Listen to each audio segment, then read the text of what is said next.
1836 की स्प्रिंग में Kirtland Ohio में एक मिरेकल हुआ। सेंट्स जो ऑर्डिनरी आदमी थे, औरतें और बच्चे, उन्होंने अपना टेंपल बनाना फिनिश किया।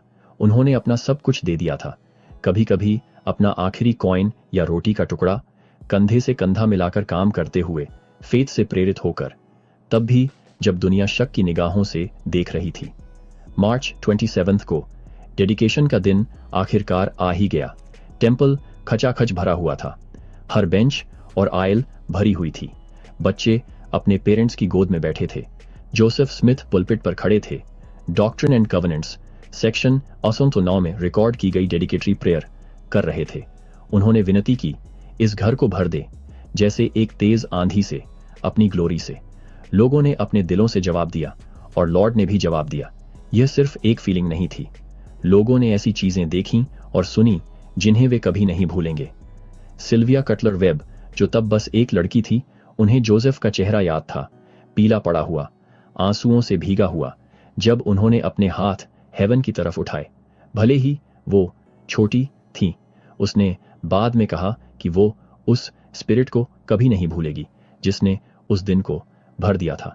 एलाइजा आर स्नो, सेंट्स की एक फ्यूचर लीडर, ने लिखा, कोई भी इंसानी भाषा उस यादगार दिन के हेवनली मैनिफेस्टेशंस को डिस्क्राइब नहीं कर सकती।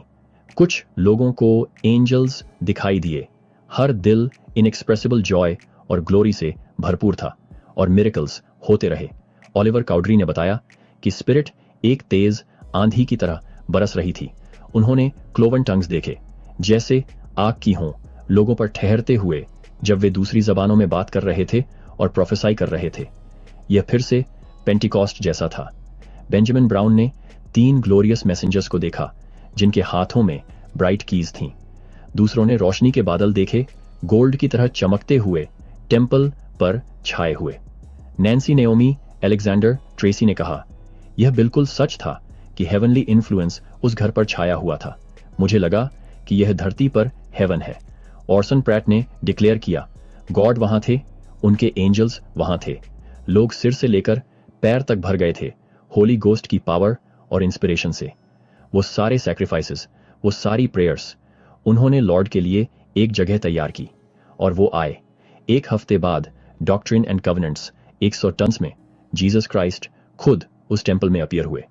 मोजेस और इलाइजा उनके बाद आए, प्रीस्टहुड कीज को रिस्टोर करते हुए, जिन पर हम आज भी रिलाई करते हैं। कर्टलैंड टेंपल एक रिमाइंडर है, जब हम मुश्किल वक्त में भी अपना सब कुछ देते हैं तो लॉर्ड हमारे सैक्रिफाइस का सम्मान करते हैं।